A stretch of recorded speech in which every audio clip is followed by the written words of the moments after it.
అవునండి. చంద్రబాబు నాయుడు గారిని, లోకేష్ లోకేష్ గారిని గారు. ఒక్క సెకండ్ చాలు మాకు పైన ఆయన అంటే పర్మిషన్ ఇస్తే అంటే అవును. ఈ పిల్లకాయల్ని ఇప్పుడు పవన్ కళ్యాణ్ గారి పిల్లల్ని అవును. కూతురు రేప్ చేస్తాను, ఇంట్లో ఆడవాళ్ళని ఇచ్చేస్తాను, ఇవన్నీ మాటలు పనికిమాలిన మాటలు కదా. మీకు ఒక ముఖ్యమంత్రి హోదాలో ఉన్నప్పుడు నీకు నీకు ఇది లేదా? నువ్వు అవును. ఇట్లా మాట్లాడకూడదురా గాడిద అని చెప్పొద్దా? హ్మ్. ఇట్లాంటి మాటలు ఎందుకు రాజకీయంగా మాట్లాడాలని చెప్పేసి. అంటే పార్టీ నాయకులే మాట్లాడిపిస్తారండి అలాగా? ఇంకా అంతే కదా. నువ్వు పార్టీ నాయకుడు. ఇప్పుడు మొన్న బాబు గారు గెలిచిన తర్వాత ఒక అతను ఎమ్మెల్యే ఏదో ఒక అమ్మాయి ఏదో జరిగిందని చెప్పేసి అవునవును. ఇమీడియట్లీ తీసేసారా లేదా? సస్పెండ్ చేశారు. చేశాడా లేదా? అవును. మరి ఇంత ఇచ్చలవిడిగా మీరంతా మాట్లాడుతున్నప్పుడు గోరెంట్ల మాధవ్ గారి గురించి కానీ హ్మ్. ఎన్ని వచ్చాయి వీడియోస్, ఇట్లా అమ్మాయిలు ఇట్లా వేధిస్తున్నారని. అవునండి. ఆ తర్వాత అమ్మంటి రాంబాబు గారు రాంబాబు. ఎన్ని వచ్చినాయి కదా. మరి అవంతి నువ్వు శ్రీనివాస్ నువ్వు గారు. నువ్వు పార్టీ అధినేత అయి ఉండి ముఖ్యమంత్రి హోదాలో ఉండి నువ్వేం చేసావు? హ్మ్. మరి ఎవరు గొప్పవాళ్ళు? నువ్వు గొప్పవాడివా, బాబు గారు గొప్పవాళ్ళ? హ్మ్. పవన్ కళ్యాణ్ గారిని ఎన్ని మాటలు అన్నావు నువ్వు? ఎన్ని అనాల్సిన మాటలన్నీ అనేసాను. ఆయన చెప్తూనే ఉన్నారు, నువ్వు రాజకీయ పరంగా అడిగిన దానికి క్వశ్చన్ సమాధానం చెప్పు, నువ్వు హ్మ్. పర్సనల్ గా మాట్లాడొద్దంటే ఆయన అడిగిన దానికి ఒక్క క్వశ్చన్ కి సమాధానం చెప్పలేదు జగన్మోహన్ రెడ్డి గారు. హ్మ్. మరి మాటలేమో అన్ని మాట్లాడుతూ ఉంటారు. మరి అడిగిన దానికి సమాధానం చెప్పాలి కదా. ఎదుటి అదే. వాళ్ళు ఎవరైనా సరే ఆయన ఒక క్వశ్చన్ నిన్ను అడిగినప్పుడు నువ్వు ముఖ్యమంత్రి స్థాయిలో ఉన్నప్పుడు సమాధానం చెప్పాలా వద్దా? అదే అండి.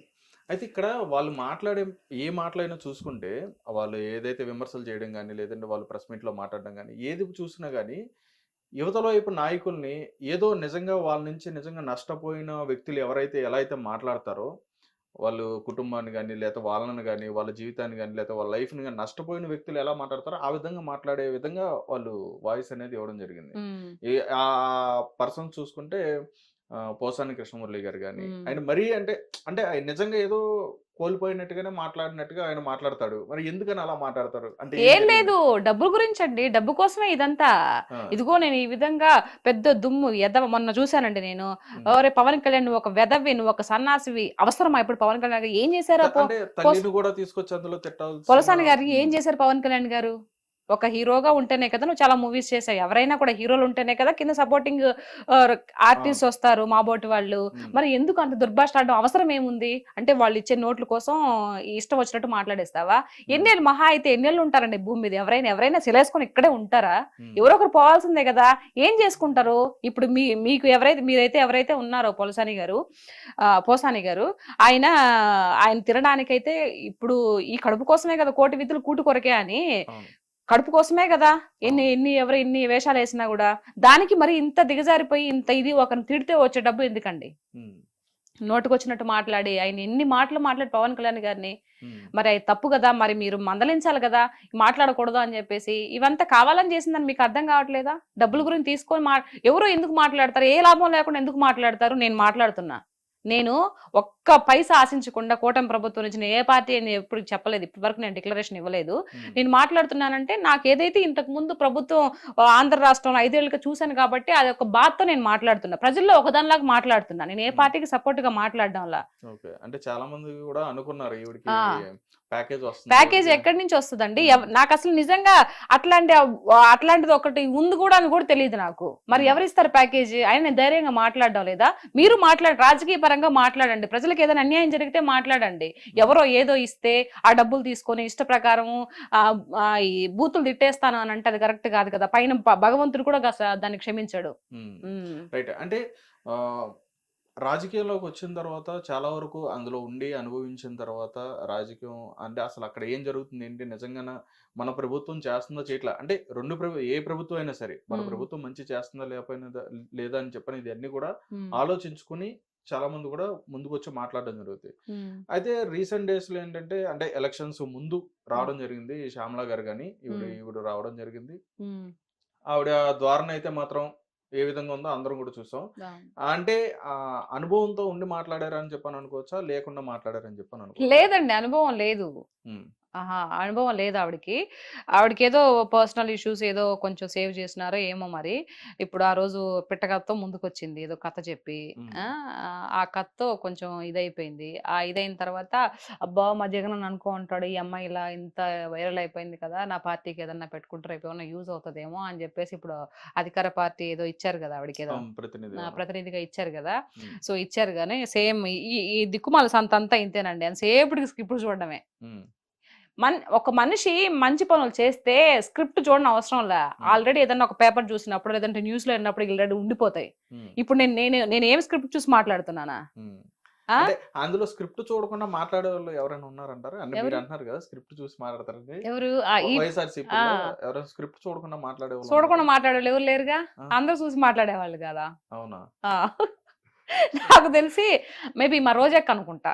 మా రోజక్క బాగా మాట్లాడుతుంది, తిట్టడంలో బాగా మాట్లాడుతుంది. హ్యాట్సప్ రోజక్క నీకు.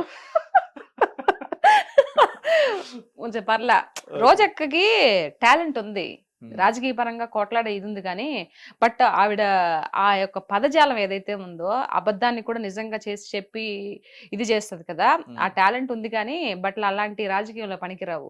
ఏదైనా వాస్తవాలు మాట్లాడాలా, వాస్తవాలు ఏదైనా మిస్టేక్ జరిగినప్పటికీ దాన్ని చాలా ఇదిగా చెప్పుకోవాలా. అంతేగాని నోటుకొచ్చినట్టు నీకు గాడిదకి వచ్చినట్టు 20-50 ఏళ్ళు వచ్చుండే ఇట్లాంటి మాటలు మాట్లాడకూడదు. నాకు అవన్నీ ఇంటుంటే, పవన్ కళ్యాణ్ గారు అన్ని మాటలన్నీ ఇంటుంటే నిజంగా భలే కోపం వస్తుందండి ఆవిడని చూస్తే. పర్సనల్ గా ఆవిడంటే నాకేం ఇది లేదు, కానీ బట్ ఇలాంటి మాటలన్నీ ఎందుకు మాట్లాడతారు అక్క? మీరు మంచి ఇదిలో ఉన్నారు, మంచి ఎమ్మెల్యేగా ఎంపీగా గెలిచి ప్రజలకి మీరు సేవ చేశారు. అట్లాంటప్పుడు హుందాతనంగా మాట్లాడి, జగన్మోహన్ రెడ్డి గారికి కూడా అట్లా అనిపిస్తుంది నాకు కొన్నిసార్లు. ఎందుకురా బాబు ఇంత హుందాతనంగా మాట్లాడొచ్చు కదా, ఇంత ఆస్తులు ఉన్నాయి, ఇంత పాస్తులు పోయేటప్పుడు ఏం నెత్తిన పెట్టుకొని పోతారు? వైఎస్ రాజశేఖర రెడ్డి గారు ప్రజల్లో ఒక దేవుళ్లాగా గుడి కట్టారు. అందరూ ఎంత మంచి పేరుని సంపాదించుకున్నాడు. ఆయన అనుకోకుండా పాపం చనిపోయాడు, ఏమి నెత్తిన పెట్టుకొని పోయాడు? ఎవరైనా ఏం నెత్తిన పెట్టుకొని పోతారు? నోట్లో మాట జాగ్రత్తగా మాట్లాడాలి కదా అనేది నాకు అనిపిస్తుంది కొన్నిసార్లు. సో ఈ ఇంటర్వ్యూ ద్వారా ఇన్నా పర్వాలేదండి, తెలుసుకున్న మారినా పర్వాలేదు. 10 సార్లు చెప్తే ఒక్కసారి నా ఇంటర్ ఏమో, అందుకని మీరు వీడియోలు పెడతారా? ఇంటర్ ఏమో అనే ఒక బాధ, ఒక నమ్మకం అన్నమాట, అంతే. రైట్ అండి. అంటే ఇప్పుడు నేననేది ఏంటంటే, జనరల్ గా ఇప్పుడు మీరు అన్నట్టుగానే వాళ్ళ లాంగ్వేజ్ కానీ ఎవరిదైనా సరే, ఇటు ఏ పార్టీలో అయినా సరే, వాళ్ళ మాట్లాడే విధానం ఎలా ఉంటదంటే చాలా అబ్యూజింగ్ గా మాట్లాడుతూ ఉంటారు, రకరకాలుగా మాట్లాడుతూ ఉంటారు. పదజాలం అనేది చాలా దారుణంగా దూషిస్తూ అన్పార్లమెంటరీ లాంగ్వేజ్ యూజ్ చేస్తూ మాట్లాడుతూ ఉంటారు. కానీ మీరు ఫస్ట్ అన్నారు ప్రజల చేత ప్రజల కొరకే ఎన్నుకున్న అయితే నిజంగా ప్రజలకి ఇప్పుడు ప్రతి ఒక్కరు కూడా, ఇప్పుడు చూడడం వాళ్ళు అంటే ఎవరు ఉండరు, స్మార్ట్ ఫోన్ చేతిలో ఉండదు, ప్రతి ఒక్కరు కూడా వీడియోస్ చూస్తూ ఉంటారు. ఏ ఎమ్మెల్యే ఎలా మాట్లాడు, ఏ ఎంపీ ఎలా మాట్లాడు, ఏ నాయకుడు ఎలా మాట్లాడు, ఏ హీరో ఎలా మాట్లాడు, ప్రతిదీ చూస్తున్నారు. చూస్తున్నప్పుడు ప్రజలు నిజంగా ఇన్ని చూస్తున్నా గానీ వాళ్ళు ఎందుకని, ఎవరైనా సరే ఎందుకని భయపడకుండా ఇంకా అలాగే మాట్లాడుతున్నారు? వాళ్ళ అంటే మా హక్కులాగా ఫీల్ అవుతున్నారు కదా, నా ఇష్టం నేనేమైనా మాట్లాడతాను. ఇప్పుడు నేను మంచిగా మాట్లాడుతున్నాను, అదే చెప్తున్నాను కదా. ఇప్పుడు నేను మంచిగా మాట్లాడుతున్నాను కదా వీడియోస్, నేనేం బూతులు తిట్టట్లేదు కదా, అది నా హక్కు. వాళ్ళు కూడా బూతులు తిట్టడం వాళ్ళ హక్కుగా ఫీల్ అవుతున్నారు. Simple logic. అంటే దాని వల్ల ఏంటండి లాభం? ప్రజలకు ఏం వస్తుంది అందులో? వాళ్ళకి ఏమి రాదు. అదే మూర్ఖత్వం అంటే అదే అనమాట. వాళ్ళకి ఈ విధంగా మాట్లాడితే మనకేం రాదురా బాబు, ఏమైనా జగన్ దగ్గర నుంచి ఒక బిస్కెట్ వస్తుందేమో కానీ మిగతా సంబంధించి రాజకీయ పరంగా ఎదగలేరు అనే ఒక చిన్న లాజిక్, చిన్న పాయింట్ మిస్ అయిపోతున్నారు నాయకులు ఎవరైనా సరే. అందరు మంచి వాళ్ళేనండి, మనుషుల్లో చెడ్డ వాళ్ళు ఇట్లా ఉండరు. వాళ్ళ యొక్క వ్యక్తిత్వం బట్టి వాళ్ళ యొక్క ఇది ఉంటది, అంతే. ఇంకా అంతకు మించి ఏం లేదు. కూటమి ప్రభుత్వంలో ఉన్న వాళ్ళందరూ కూడా మంచి నాయకులేనా? మంచి నాయకులు చెడ్డ నాయకులు నేను అన్ను. ఏదైతే కూటమి ప్రభుత్వం ఎవరైతే పైన నాయకుడు ఎవరైతే ఉన్నాడో ఆయన గొప్పవాడు, ఆయన మంచివాడు. కిందుండే వాళ్ళు మంచి వాళ్ళ గొప్ప వాళ్ళని నేను చెప్పను. ఆయన గొప్ప వాళ్ళ దగ్గర కింద ఉండే వాళ్ళంతా గొప్ప వాళ్ళగానే ఉంటాయి. ఎందుకంటే ఆయన దగ్గర కుప్పి గొంతులు పనికిరావు. మనం చూసారు కదా, ఒకరు సస్పెండ్ చేశారు. సో కాబట్టి ఎవరైనా అట్లాంటి ఎదవేషాలు ఏమన్నా వేసే వాళ్ళు ఉన్నా కూడా సెట్ చేసుకుంటారు. దాని గొప్పతనం ఎవరిది? లీడర్ది గొప్పతనం. ఎవరైతే లీడర్ గా నడిపిస్తూ ఉన్నారో వాళ్ళు కరెక్ట్ గా ఉంటే కింద వాళ్ళు కూడా కరెక్ట్ గా ఉంటారు అనేది నా ఉద్దేశం. కాబట్టి ఆల్రెడీ నిరూపించుకుంటున్నారు. ఆయన ఇన్నేళ్లుగా సుదీర్ఘంగా ముఖ్యమంత్రిగా చేస్తున్నప్పటికీ వాళ్ళ కింద ఉండే వాళ్ళంతా మంచిగానే ఉన్నారు. మరి 5 ఏళ్లు మీరు చేసినప్పటికీ ఇప్పుడు ఇంకా బూతులు మాట్లాడుతూ ఉన్నారు. ఎవరిది ఫాల్ట్ అంటారు? నాయకుడిది తప్ప. మీరు ఆ విధంగా మీరు వాళ్ళకి అవకాశం ఇచ్చినందుకు వీళ్ళు తప్ప, ఎవరిని తప్పనాలి? నాయకుడు బాగుందంటే కింద ఉండే వాళ్ళు కూడా మంచిగా పద్ధతిగానే ఉంటారు. ఓకే, మీరు అన్నట్టుగానే ఈ పాయింట్ తీసుకుంటే గత కొద్ది రోజుల క్రితం ఏంటంటే ఒక క్రైమ్ ఇష్యూ మీద పవన్ కళ్యాణ్ గారు మాట్లాడుతా ప్రెస్ మీట్ లో, నా చేతిలో ఇంకా పవర్స్ ఉన్నాయి, నేను తీసుకోవాలనుకుంటే హోమ్ మినిస్టర్ నేను తీసుకుంటే కనుక వేరే విధంగా ఉండేది, ఒకసారి దృష్టిలో పెట్టుకోండి అని చెప్పన్నట్టుగా. అంటే కూటమికే అందులోనే ఆయన వార్నింగ్ కూడా ఇచ్చినట్టుగా లేదండి, అట్లా మాట్లాడడం జరిగింది. అనలేదండి ఆయన. ఆయన చెప్తున్నాడు, ఇప్పుడు డిప్యూటీ సీఎం కదా, ముఖ్యమంత్రి తర్వాత ఉప ముఖ్యమంత్రి అవును. అన్నట్టు ఇప్పుడు పవన్ కళ్యాణ్ గారు. అంటే ఏంటంటే కొంచెం ముందు ఇప్పుడు మన అనిత గారు ఉన్నారు కదా, అవును. ఆలోచిస్తారేమో, కొంచెం ఆలోచించుకోకుండా మీరు ఫార్వర్డ్ గా వెళ్ళి ముందు చర్యలు తీసుకోండి అని చెప్పడం, అది సున్నితంగా చెప్పారు తప్పితే దాన్ని పెద్ద ఇది వీళ్ళు చేసిన ఇదనమాట ఇది. ఓకే. ఆవిడికి వార్నింగ్ ఇస్తున్నాడు, నువ్వు లేకపోతే నేను తీసుకుంటాను పవర్స్, నేను హోమ్ మినిస్టర్ గారు. హోమ్ మినిస్టర్ పదవిని నేను తీసుకుంటాను, తాట తీస్తాను, అవన్నీ అంతేం చెప్పలే. ఆయన మామూలుగానే చెప్పాడు, ఎంత వీళ్ళు ఊహించుకున్నటువంటి ఇది ఆయనకు చెప్తున్నాడు. ఇలా చెయ్యమ్మా ఇలా చెయ్యమ్మని చెప్తున్నాడు. నువ్వు భయపడబాకు, మీ వెనక మేము ఉన్నాము, నీకు పవర్స్ ఉన్నాయి, నువ్వు చెయ్యి, దేనికి భయపడబాకు అని చెప్పేసి ఆవిడకి చెప్తున్నాడు. ఓకే. దాన్ని వీళ్ళు ఇలా కన్వే చేశారు అనమాట. అదండి. అంటే చాలా మంది కూడా ఏమంటున్నారంటే ఇప్పుడు నడుస్తున్న ఈ ప్రాసెస్ చూస్తుంటే పవన్ కళ్యాణ్ గారు ఎక్కడ చూసినా కానీ చాలా యాక్టివ్ గా కనిపిస్తున్నారు. ఏదైనా సరే ఆన్ ది స్పాట్ డిసిషన్ అనేది కూడా తీసుకుంటున్నారు. అది చాలా మంచి పద్ధతి కాదు అని చెప్పినట్టుగా మంచి పద్ధతి కదండి. ముందు గెలవక అంత సినిమాటిక్ గా చేస్తున్నారని చెప్పని సినిమాటిక్ గా ఏం కాదు, గెలవక ముందు చెప్పాడు కదా ఆయన. ఇదో గుర్తుపెట్టుకో జగన్, నిన్ను కుక్కట వేలతో సగా ప్రకటించి వేయకపోతే నా పేరు కొణిదెల పవన్ కళ్యాణ్ గారు, నా పార్టీ జనసేన కాదని చెప్పాడు కదా. అది ఆయన చెప్పలా, వారాహి అమ్మవారు చెప్పించారు. ఇప్పుడు మొత్తము తీస్తుండేది కూడా అందుకే. ఎక్కడెక్కడ ఏం లోతుపాట్లు అన్ని తెలుసు పవన్ కళ్యాణ్ గారికి, మొత్తం సర్వం తెలుసు, అన్ని తెలుస్తాడు, అందరిని బయటకు లాగుతాడు, అవినీతి లేకుండా చేస్తాడు అనేది నమ్మకం మాకు ఉంది, ప్రజలకు కూడా ఉంది.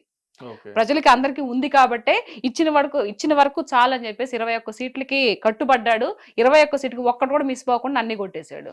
ఓకే. అంటే మీరు ఇప్పుడు కూటమి ప్రభుత్వం నుంచి, అంటే ప్రభుత్వం దృష్టిలో మీరు ఎలా అంటే, ఇప్పుడు చంద్రబాబు నాయుడు గారు ఆయన రాష్ట్రానికి సంబంధించి ఏం కావాలనేది ఆయన ఆలోచిస్తున్నారు అని చెప్పని భావిస్తున్నారు. నెక్స్ట్ లోకేష్ గారు వచ్చేటప్పటికి కావాల్సిన వనరులు ఏవైతే ఉన్నాయో, వసతులు ఏవైతే ఉన్నాయో ఆయన తీసుకొస్తున్నారని చెప్పని భావిస్తున్నారు. నెక్స్ట్ పవన్ కళ్యాణ్ గారు కానీ, నాదెండ్ల మనోహర్ గారు కానీ, వీళ్ళు ఏంటంటే ఎక్కడైతే ఇట్లాగా ఏవైతే అన్యాయాలు కనిపిస్తున్నా అక్కడికి వెళ్ళి వెంటనే యాక్షన్ తీసుకుంటున్నారని చెప్పని ఒక ఇదిలో మీరు, అంటే మీరు అనుకుంటున్నారు. అంటే అది నిజమే అని చెప్పని అనుకోవాలా? ఎవరి పని వాళ్ళు, ఎవరికి తగిన పని వాళ్ళు చేస్తున్నారండి. ముఖ్యమంత్రిగా చెప్తారు కదా, ఎవరికి ఏది చేయాలో వాళ్ళకి ఇచ్చిన పదవులను బట్టి అది చేసుకుంటూ ముందుకు వెళ్ళిపోతున్నారు కదా ప్రభుత్వం. దాంట్లో ఇంతకు ముందు ఒక్కొక్కటి తవ్వే కొద్ది బయటకు వస్తున్నాయన్నట్టు, ఇంతకు ముందు జరిగిపోతున్న కొద్దీ ఇంతకు ముందు ఏం జరిగింది, ఎందుకు జరిగింది అలా, ఇన్ని డబ్బులు ఎక్కడికి వెళ్ళిపోయినప్పుడు ఆటోమేటిక్ గా ఒకట్లా తీగ తాగుతాడు డొంక కదిలినట్టు ఒక్కొక్కటి బయటపడుతున్నాయి కదా. ఇప్పుడు మొన్న షిప్ జరిగింది, అది వాస్తవమే కదా అక్కడ. మరి అట్లాంటి ఇంకా బోల్డ్ అని ఉన్నాయి. వెయిట్ అండ్ సీ, అందరు చూస్తా, ప్రజలు మొత్తం చూస్తారు. ఎవరిని వదిలిపెట్టరు పవన్ కళ్యాణ్ గారు. ఆయన ఇన్ని రోజులు కూడా ఓపిక పట్టుకొని ఉన్నింది కూడా అందుకే. 1 by 1 మొన్న లడ్డు ఇష్యూ క్లియర్ చేశాడు. ఇప్పుడు లడ్డు బ్రహ్మాండంగా ఉంది. అంతకు ముందు 5 ఏళ్ళు వరస్ట్ గా ఉండే లడ్డు. మరి ఆ తిరుపతి వెంకటేశ్వర స్వామి ఆయన ఎందుకు అంటే, ఆయన ఎప్పుడు చూపించాలో అప్పుడు చూపించారు అనుకో. ఆయన రోజా గారు అన్న కూడా అయింది కదండి, నేను ఎప్పుడు కూడా ఇక్కడికి వస్తాను ఉన్నాను, తిరుపతి రెగ్యులర్ గా వస్తాను నేను. ఎందుకు పోయింది ఆవిడ తిరుపతికి? నాకు రోజా గారు అంటే మన నెల్లూరు స్లాంగ్ వచ్చేస్తుంది. దేనికి పోయింది? ఒక 50 మందిని, ఒక 100 మంది వాళ్ళ దగ్గర టికెట్లు, ఇదే కళ్యాణం టికెట్లు డబ్బులు తీసేసుకొని వాళ్ళందరూ చూపించడానికి పోయింది. డబ్బులు దుడ్ల కోసమే కదా పోయిండేది. ఏం చేసింది అక్కడ? లడ్డు ఎట్లా ఉంది, ఎంత మాత్రం చేస్తున్నారు, ఎప్పుడన్నా పర్యవేక్షణ చేసింది ఆవిడ? అడగడం జరిగిందా? లేదు. మన చేతికి దుడ్లు వచ్చినాయా, తీసుకున్నామా, నెక్స్ట్ సుప్రభాత సేవకో లేకపోతే వాటికి ఇంకెన్ని టికెట్లు ఉన్నాయి, ఇదే చూసుకోవడం సరిపోయినాయి, ఇదే లక్షలు సంపాదించుకోవడం సరిపోయినాయి. దేవుడి గురించి ఆడపట్టించుకునింది. మనుషులు వదిలిపెట్టినా దేవుడు వదిలిపెట్టడండి. కరెక్ట్ గా ఏదో ఒక రోజు కర్మ ఎవరిని వదిలిపెట్టదు, ఏదో ఒక రోజు మొత్తం బయటకు తీస్తాడు. వెంకటేశ్వర స్వామి ఏమి అక్కడ ఏమి ఆయన విగ్రహం కాదు, సాక్షాత్తు మనిషి ఆయన ఉండేది. మొత్తం ఆయన ఏం చేసేది మొత్తం చూస్తా ఉన్నాడు. ఏదో ఒక రోజు రిటర్న్ ఇచ్చేస్తాడు. అయితే ఇక్కడ కూటమి ప్రభుత్వం అనేది కక్షపూర్వకంగానే వైఎస్ఆర్సీపీని టార్గెట్ చేస్తుందని చెప్పని అనుకోవచ్చు. అది అబ్సల్యూట్లీ రాంగ్ అండి. అసలు దాంట్లో ఎంత మాత్రం నిజం లేదు. ఏదైతే ఇప్పుడు జరుగుతున్న ఈ అరెస్టులు కానించి కానీ, లేదంటే ఇప్పుడు వాళ్ళు సంబంధించిన తీసుకొచ్చి ఇట్లా సీల్ చేయడం కానీ, ఇప్పుడు సరే మీరు చెప్పింది బానే ఉంది. నేను ఒక మాట చెప్పినా, ఇప్పుడు నేను ముఖ్యమంత్రిగా ఉన్నానండి, మీరు మామూలుగా ఉన్నారు, నేను మిమ్మల్ని 100 తిడతా, మీరు నన్ను కేసు పెట్టలేరు, నన్ను కొట్టలేరు, తిట్టలేరు, ఎందుకంటే నేను ముఖ్యమంత్రి హోదాలో ఉన్నాను కాబట్టి నన్ను ఏం చేయలేరు మీరు. మీకు ఎప్పుడు అవకాశం వస్తుంది? పోనీ మీరు చెప్పండి, మిమ్మల్ని అన్యాయంగా కొట్టించా, అన్యాయంగా దుర్భాషలాడా, అన్యాయంగా మీ ఇంట్లో వాళ్ళని తీసుకొని వచ్చి విచ్చలవిడిగా మాట్లాడా, మీరు అప్పుడు ఏం చేయలేకపోయారు, నిస్సహాయ స్థితిలో మీరున్నారు. ఇప్పుడు ఇప్పుడు మీకు పదవి వచ్చింది, ఇప్పుడు మీరైతే ఏం చేస్తారు? నిజంగా మన ఇద్దరు కాన్వర్జేషన్లు జరుగుదాము, నేను ముఖ్యమంత్రిని మిమ్మల్ని అన్ని ఇది చేసేసాను, ఇప్పుడు మీకు ఆ పదవి మీకు వచ్చింది, ఇప్పుడు మీరేం చేస్తారు? నన్ను చేస్తారా లేదా? అంటే ఇప్పుడు అలా ప్రతిచర్య చేయడం వల్ల ఇది కక్షపూర్వకంగానే మారుతుంది కదా. కక్షపూర్వకంగా కాదు, ఆ విధంగా చేసి అది నీ ఒక్క కుటుంబం గురించే కాదు, నిన్ను ఒక్కడిని అనట్లా, నేను నిన్ను ఇబ్బంది పెట్టాను, చుట్టుపక్కల ప్రజలను కూడా ఇబ్బంది పెట్టాను కదా, కార్యకర్తలను కూడా ఇబ్బంది పెట్టాను కదా. మార్ఫింగ్ మరి టీడీపీ మహిళని, జనసేన మహిళని అందరికి మార్ఫింగ్లు చేసి వేరే ఇది ఫోటోలు పెట్టించి నానా గబరు పట్టించాం కదా. మరి ఇదంతా బాధ రావాలి అని అంటే, సొసైటీ మారాలి అని అంటే, ఇప్పుడు వాళ్ళు చేసిన వాళ్ళకి శిక్ష పడాలా లేదా? పడాలి కదా. పడకపోతే నీకు ఎలా మారుతుంది? అప్పుడు మమ్మల్ని మేము ఎంత చేసినా కూడా మమ్మల్ని ఏం చేయలేకపోయారులే, వీళ్ళు ఏం బేకలేరులే, ఉత్త వేస్ట్ అని చెప్పేసి నీకు గర్వం రాదా? ఆ చేసిన వాళ్ళకి ఇంకా ఇది రాదా? వాడు ఒకటి చేసినాడు ఇంక 4 చేస్తాడు, మనల్ని ఏం అనట్లేదులే అని. ఇప్పుడు దాన్ని తగ్గించే నేపథ్యంలో ఉన్నారు తప్పితే ఎవరి మీద తప్పుడుగా కేసులు పెట్టి అదంతా ఉత్త బోగస్ అన్నమాట. కాకపోతే ఏంటంటే ఇప్పుడు ప్రభుత్వం మీద మొత్తం చూసుకుంటే, ప్రభుత్వం మీద ఎలా బురద జల్లాలా, ఎలా వీళ్ళని తొక్కేయాలా అని ఒక నేపథ్యం తప్పితే ఇంకేమీ లేదండి. అయితే శ్రీరెడ్డి గారు ఏం తప్పు చేశారండి? ఆవిడ కూడా మీకు మళ్ళీ అంటే ఒక పార్టీకి కట్టుబడి ఉండి ఆవిడ కూడా వాళ్ళ హిట్ టీవీ యాప్, ఇందులో short news, live news, entertainment shows, movies, digital magazines తో పాటు మీ జిల్లా వార్తలను కూడా ఫ్రీగా చూడొచ్చు. అంతేకాదు కేజీ నుంచి పీజీ వరకు విద్యార్థులకు స్కాలర్షిప్ కూడా అందిస్తున్నాం. ప్రతి వారం 10 మందికి లక్కీ డ్రా ద్వారా ఒక్కొక్కరికి 10,000 రూపాయలు అందిస్తున్నాం. ఇంకెందుకు ఆలస్యం, వెంటనే హిట్ టీవీ యాప్ ని డౌన్లోడ్ చేసుకుని ఫ్రీగా ఎంటర్టైన్మెంట్ పొందండి. Hit TV app. Hit TV app. Please download hit TV app. Hit TV app ని ఫ్రీగా డౌన్లోడ్ చేసుకుని ఎంజాయ్ చేయండి. మీకు నచ్చిన ఎంటర్టైన్మెంట్ కోసం హిట్ టీవీ యాప్ ని ఫ్రీగా డౌన్లోడ్ చేసుకుని ఎంజాయ్ చేయండి. హిట్ టీవీ యాప్ ని డౌన్లోడ్ చేసుకుని ఆస్వాదించండి, ఆశీర్వదించండి. ఇంతమంది సెలబ్రిటీలు హిట్ టీవీ యాప్ ని డౌన్లోడ్ చేసుకోండి అని చెప్తున్నారంటే ఎంత మంచి యాప్ ఆలోచించండి. అమెరికా అమెరికా అమెరికా అమెరికాలో చదవాలనుకునే వాళ్ళకి విశ్వసనీయమైన పేరు మన శౌర్య కన్సల్టెన్సీ. UK లో 1 year masters. UK లో 1 year masters. 2 years work permit up to 5 years visa. Contact Saurya Consultancy. Contact 89851 89851.